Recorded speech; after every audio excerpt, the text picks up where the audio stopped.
Assalamualaikum warahmatullahi wabarakatuh. Para sahabat yang dirahmati Allah, kita berjumpa lagi dalam pendidikan dan pembelajaran untuk meraih sukses, husnul khatimah dan surga atau SHS dengan cara belajar teori, berlatih, dan praktek keseharian atau TBP. Semoga Allah melimpahkan kesehatan, ampunan dan rahmatnya, serta ridhonya untuk kita semua. Semoga salawat dan salam dilimpahkan pada Nabi Muhammad SAW dan umatnya hingga akhir zaman. Amin.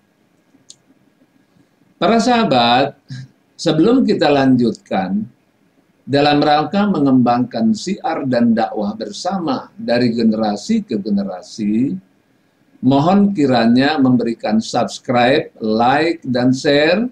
Mohon disebarluaskan kepada keluarga dan rekan lainnya. Atas bantuannya kami ucapkan terima kasih. Semoga Allah melimpahkan ampunan dan rahmatnya, serta menyediakan pahala mengalir untuk kita semua. Amin. Tema kita kali ini membangun akhlak dengan salat khusyuk. Nah, sebelum kita lanjutkan, kita akan membahas dulu tentang akhlak mulia.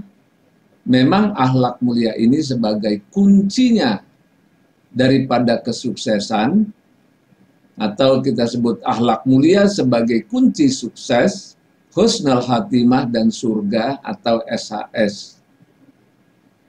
Nah, definisi tentang akhlak mulia yaitu akhlak mulia adalah semua sifat-sifat dan perilaku batiniah dan lahiriah yang baik dan bermanfaat bagi diri, orang lain, dan semua makhluk menurut ukuran universal yang dilandasi iman tauhid dan tidak bertentangan dengan Al-Quran dan Sunnah Rasulullah Sallallahu Alaihi Wasallam.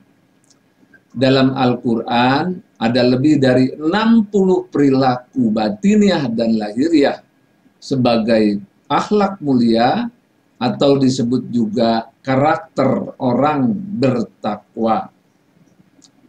Salah satu cara membangun akhlak mulia adalah dengan salat khusyuk. Bila ingin memperbaiki kehidupan, apa yang harus menjadi prioritas? Para ulama bersepakat bahwa yang menjadi prioritas adalah perbaiki salat. Bila perbaikan salat dilakukan oleh setiap orang, maka perbaikan kehidupan akan terjadi pada setiap individu. Akibatnya, perbaikan dalam keluarga, masyarakat, dan bangsa, serta negara akan terjadi. Cara membentuk akhlak mulia ada 7. Yang pertama adalah salat khusyuk metode 3T. Yang kedua, terapi Qurani. Yang ketiga, infak dan sedekah. Yang keempat, akhlak mulia terapan. Yang kelima, membangun generasi sukses dengan akhlak mulia. Yang keenam, melaksanakan rukun Islam. Yang ketujuh, memohon kepada Allah sesuai dengan doa SHS. Kita mulai dengan yang nomor 1, yaitu salat khusyuk metode 3T. Apa sih salat khusyuk metode 3T itu? Yaitu melaksanakan salat sebagaimana aturan syariat secara lahiriah, yaitu gerakan dan bacaan, serta salat batiniah yang khusyuk. Jadi 2, salat lahiriah dan salat batiniah yang khusyuk. Nah, salat batiniah yang khusyuk ini saat salat kesadaran, keinsafan, keyakinan kepada Allah hidup di dalam diri. Demikian juga disertai dengan ketenangan, adanya pemahaman dan penghayatan yang dibaca dalam sholat, atau kita sebut dengan 3T, yaitu tumakninah, tafakur, tadabbur. Nah, perbaikan salat meliputi dua hal. Satu, perbaikan salat fisik, yaitu bacaannya, gerakannya, waktu yang diperlukan hanya 1-3 bulan selesai. Selanjutnya tidak perlu belajar lagi. Jadi perbaikan salat ini untuk salat fisik relatif lebih cepat. Hanya 1-3 bulan saja udah selesai. Nah, selanjutnya tidak perlu lagi belajar. Yang kedua adalah perbaikan kekhusyuannya. Nah, perbaikan kekhusyuannya seperti apa? Yaitu perbaikan pikiran, perbaikan perasaannya, jiwanya, spiritualnya, mentalnya, ruhaninya, pemahamannya, makna-makna, gerakan dan bacaannya, ma'rifatullahnya, dan lainnya yang bersifat batiniah. Nah, perbaikan perilaku salatnya dalam kehidupan sehari-hari atau akhlak mulia akibat dari perbaikan kualitas salatnya. Jadi selain daripada perbaikan salat fisik, perbaikan kehusuannya, juga ada yang namanya perbaikan perilaku salatnya dalam kehidupan sehari-hari, yaitu berupa akhlak mulia.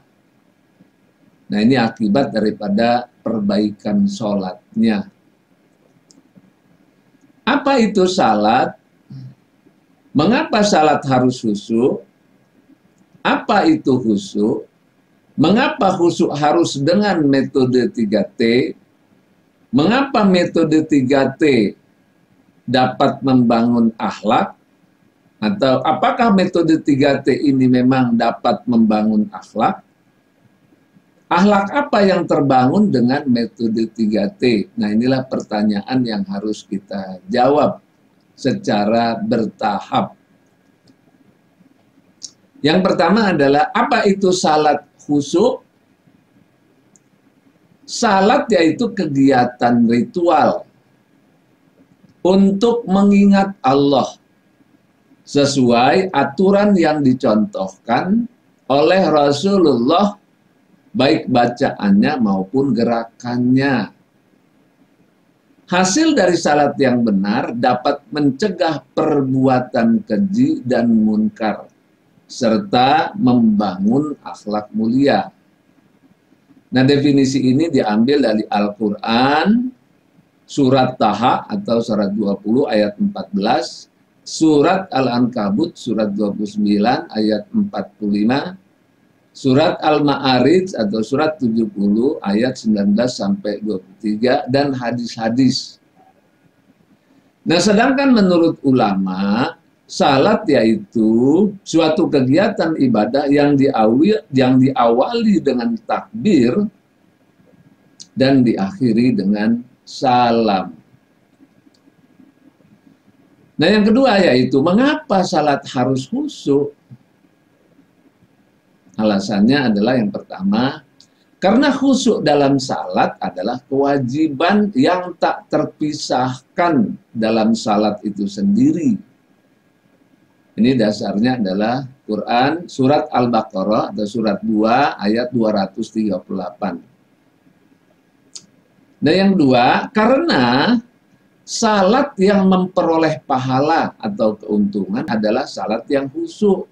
Nah, dasarnya adalah Quran surat Al-Mu'minun surat 23 ayat 1 dan 2. Sedangkan bila tidak khusyuk, kemungkinan tergolong sholat yang mabok Quran surat An-Nisa atau surat 4 ayat 43, atau salat munafik, Quran surat An-Nisa atau surat 4 ayat 142, atau sholat celaka, Quran surat Al-Ma'un 107 ayat 4 dan 5.